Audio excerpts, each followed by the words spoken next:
आज सवेरे से हम सब दादी जी के गुणों की माला सिमरन कर रहे हैं।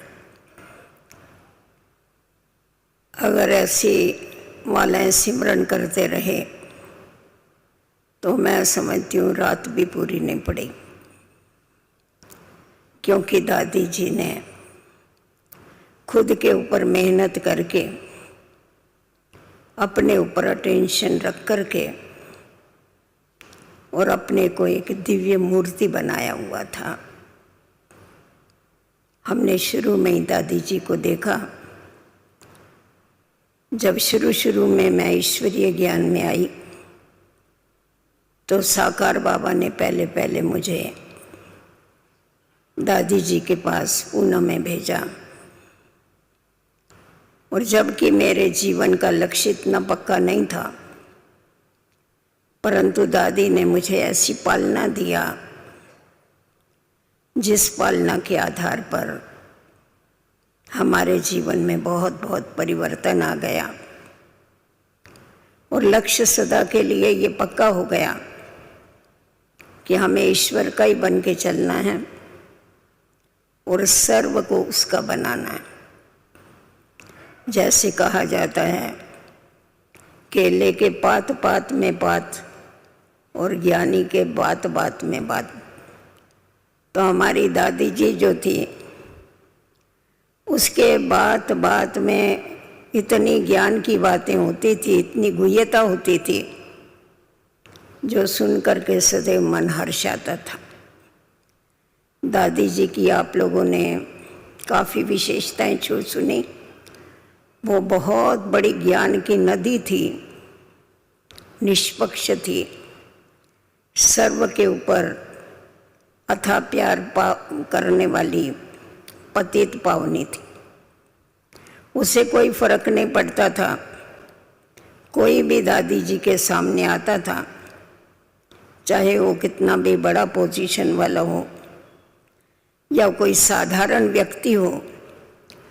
जिस प्रकार गंगा में अनेक स्नान करते हैं, आकर के कोड़ी भी करता है, प्राइम मिनिस्टर भी करता है, परंतु वो किसी पर प्रभावित नहीं होती है।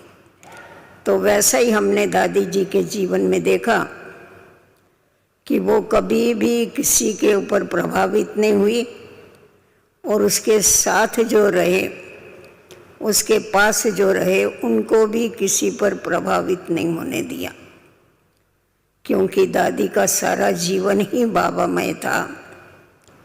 बाबा के बगैर उनको और कुछ भी नहीं सूझता था। आप लोगों ने लास्ट में भी दादी जी का यही सदैव मंत्र सुना कि मैं कौन और मेरा कौन। मैं कहती थी, दादी आपने ये इतना पक्का कर लिया है, हमें यही पक्का करने के लिए मेहनत करनी पड़ती, इतनी सेवाएं करनी पड़ती, अपने ऊपर अटेंशन रखना पड़ता है, परंतु आपके तो प्रैक्टिकल लाइफ में मैं और मेरा सदैव उसको याद रहता था। दादी की एक बहुत बड़ी विशेषता थी, दादी के अंदर एक नशा था, बेगर टू प्रिंस बनने का नशा। दादी की जीवन इतनी सिंपल थी, क्योंकि हमने खुद अपनी आँखों से देखा और अनुभव किया पूना में रह के कि दादी कितना सिंपल रीति से चलती थी, सदैव अपने ऊपर अटेंशन रखती थी।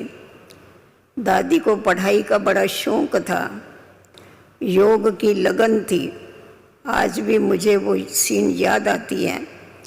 उस समय तो मुरली जो है, अभी तो हमारे पास एडवांस में मुरलियाँ आती हैं, अभी रिवाइज कोर्स भी चल रहा है।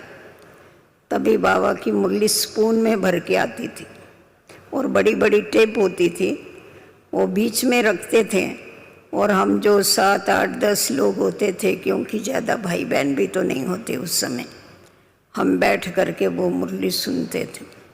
दादी कितना एक टिक होकर के वो मुरली सुनती थी, कितने लगन से मुरली सुनती थी, वो अनुभव करने जैसा था। दादी कितनी सिंपल और कितनी वैराग वृत्ति वाली थी, हमें याद है अच्छी तरह से दादी जिस समय फॉरेन की सेवा में लंदन में गई, तभी दादी के हाथ में एक छोटी सी बैग थी। और जब काफ़ी बरसों के बाद दादी वहाँ से आई तो ब्रिजेंद्रा दादी भी उनको एरोड्रम पर रिसीव करने के लिए गई थी, क्योंकि बहुत समय के बाद ग्रीन कार्ड के लिए दादी को वहाँ पर रहना पड़ा। और उसके बाद जब दादी आई तो ब्रिजेंद्रा दादी भी गई, तो जो छोटी बैग लेके आई थी वही छोटी बैग वापस लेके जो गई थी वही छोटी बैग दादी के हाथ में थी। तो मैं तो उस समय नहीं जा सकी थी, तो ब्रिजेंद्रा दादी ने मेरे को आके सुनाया, देखो जानकी दादी में कितना बेहद का वैराग है, कितना त्याग है। नहीं तो आज कोई भी फॉरेन में जाते हैं तो कितने माल इकट्ठे करके आते हैं, उनको कस्टमर में खड़ा रहना पड़ता है, परंतु दादी वो छोटी सी बैग लेकर के आई और छोटी सी बैग लेकर के। तो दादी का किसी भी चीज़ में कभी भी आँख नहीं डूबती थी, क्योंकि उसकी आँखों में एक ही बाबा था, जिसके कारण वो कभी भी उनकी बुद्धि कहाँ भी नहीं जाती थी। और बाबा ने जो दादी जी को खास फॉरेन सेवा में भेजा, लंदन में भेजा, और ये महामंत्र दे कर के भेजा दादी को कि आपको जाकर के वहाँ मधुबन बनाना है, मिनी मधुबन बनाना है। तो जब हम लंदन में गई और वहाँ का जब हमने वातावरण देखा तो हमारे को ऐसा ही लगा कि हम जैसे कि मधुबन में बैठे। तो दादी इतनी आज्ञाकारी थी बाबा की, बाबा ने जो बोला उसने उसी समय पर वो किया। इतना बड़ा कारोबार संभालते हुए, इतना सब वैभव होते हुए दादी की बुद्धि सदैव एकाग्र रहती थी। और दादी की लाइन क्लियर होने के कारण बाबा की प्रेरणाओं को सहज कैच करके और हम लोगों को समझाती थी। मुझे याद है जब हम दादी के पास रहते थे पूना में, तो उस समय मकान की बहुत तकलीफ़ थी। मकान मालिक मकान छोड़ने के लिए कह रहा था और मकान मिल नहीं रहा था। तो दादी सारा दिन मकान ढूंढने के लिए जाती थी। सरला बहन थी उस समय, सुंदरी बहन थी, और हांगकांग वाली कमला थी और मैं थी। तो हम दोनों घर में रहती थी और ये दादी जाती थी और सरला बहन साथ में जाती थी, दूसरी बहनें दूसरी तरफ जाती थी। तो सारा समय दादी मेहनत करती थी, मेहनत करके मकान ढूंढती थी, कहाँ मिले मकान। तो हमने देखा, हम लोगों ने क्या किया, योग चालू कर दिया। अमृत वेले जल्दी उठ करके बाबा की याद में बैठते थे और योग, अमृत वेले का योग करने के बाद भी हम लोग आधा घंटा योग करती थी, सब बहनें कुमारियाँ बैठ करके। तो क्यों योग करती थी, मकान मिले उसके लिए योग करती थी। और हम लोग दादी को कहते थे, दादी हम योग करते, आप भी योग करो ना मकान के लिए, क्योंकि आपका बड़ा पावरफुल योग है, हमारा इतना पावरफुल नहीं। तो दादी हंसती थी, दादी कहती थी योग उसके लिए नहीं है, मकान के लिए, योग विक्रम विनाश करने के लिए। परंतु हम तो दादी का नहीं सुनते थे, हम तो करते थे योग। तो हमने देखा 3-4 दिन के बाद बाबा की मुरली चली इसके ऊपर कि बहुत बच्चे जो है छोटी छोटी अपनी इच्छाएं पूरी करने के लिए, काम पूरा करने के लिए योग लगाते। कोई मकान के लिए योग लगाता है, कोई किसी वस्तु के लिए योग लगाता है। तो योग इसके लिए नहीं है, योग विक्रम विनाश करने के लिए है, क्योंकि आधा कल्प का तुम्हारे ऊपर बहुत बोझा चढ़ा हुआ। तो दादी हमें देख के हंसने लगी, बोला देखा बाबा ने क्या कहा। तो हमने ये देखा कि दादी को पहले से ही इन बातों की टचिंग होती थी और बाबा भी वैसे ही महावाक्य सुनाते थे जो दादी हमें प्रैक्टिकल में करके बताती। तो दादी का जीवन ये बहुत बहुत सिंपल था। उसकी आवश्यकताएं बहुत कम थी, अपेक्षाएं भी बहुत कम थी। दादी कभी भी किसी से ये अपेक्षा नहीं करती थी कि मैं इसको इतनी मदद करती हूँ तो इसने भी मुझे कुछ मदद करनी चाहिए। जिसके कारण क्या होता था, दादी के ऊपर सबका अथाह प्यार था। और दादी को अगर ये मालूम पड़ता था कि इसका कोई मतलब है इसलिए वो सामने वाले को मदद कर रही है, तो दादी शिक्षा देती थी कि ये व्यापार नहीं है। ये कभी भी इच्छा नहीं रखो कि हम इसको हेल्प करें तो ये हमको रिटर्न में करेगा, ऐसी इच्छा नहीं रखो। अगर नहीं मिलती है हेल्प तो फिर क्या होता है, एक दो के संबंध खराब हो जाते हैं। तो दादी हमें ज्ञान की बहुत गहराइयाँ सुनाती थी, हमें बहुत आनंद आता था। और एक विशेष, जब मैं दादी जी को साकार बाबा ने मुझे फिर पूना से बॉम्बे भेजा, तो मेरा मन तो नहीं था जाने का, क्योंकि मैं दादी जी के कारण ही पूना में आई थी बाबा को बोल के।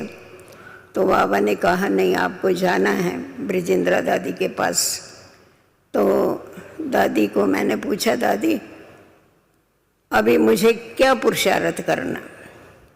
तो दादी ने मुझे बहुत सिंपल पुरुषार्थ बताया। मेरे को कहा सिर्फ एक बात सदैव याद रखना, क्योंकि जो भी ब्राह्मण है वो सब इस विश्व की आत्माएं जो है उनमें से कोटों में कोई, परंतु आप सदैव ये याद रखना कि मैं ब्राह्मणों में से कोटों में कोई हूँ। ब्राह्मण विश्व की आत्माओं में से कोटों में कोई है, परंतु मैं ब्राह्मणों में से कोटों में कोई हूँ। अपने को सदैव विशेष आत्मा समझ के चलना, विशेष समझने से ही आप में विशेषताएं आएगी। तो दादी की वो जो शिक्षा है वो आज तक हमें अच्छी तरह से याद है। और मैंने देखा कि ये एक छोटा सा सेंटेंस है, परंतु इसने हमें बहुत कुछ सिखाया। दादी ने हमें बहुत गाइडेंस दिए। उसके बाद तो दादी फॉरेन चली गई, परंतु फिर वापस जब दादी प्रकाश मणि गई और जानकी दादी आई, तो फिर पहले का सिलसिला चालू हो गया। फिर हम वही दादी जी के नज़दीक हो गए। भले पहले दूर थे शरीर से, परंतु मन से तो सदैव नज़दीक ही थे। तो दादी ने हमें बहुत प्यार भी दिया, बहुत शिक्षाएं भी दिया, और बहुत ऐसे कर्म करके बताए जिसके कारण हमें उसको फॉलो करना बहुत ही सहज हो गया।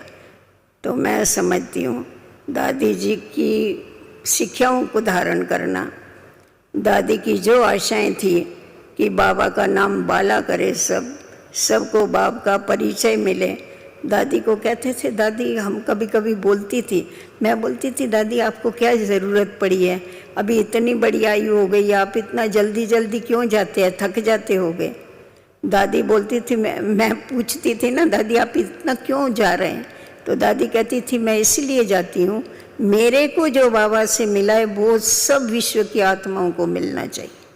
तो उसके अंदर इतनी देने की भावना थी, दातापन की भावना थी, और उसी लगन से हम देखते थे कि लास्ट जब ये दादी का शरीर छूट रहा, उसके पहले भी दादी ने कितना टूर किया, इतना तो कोई नहीं कर सकता था।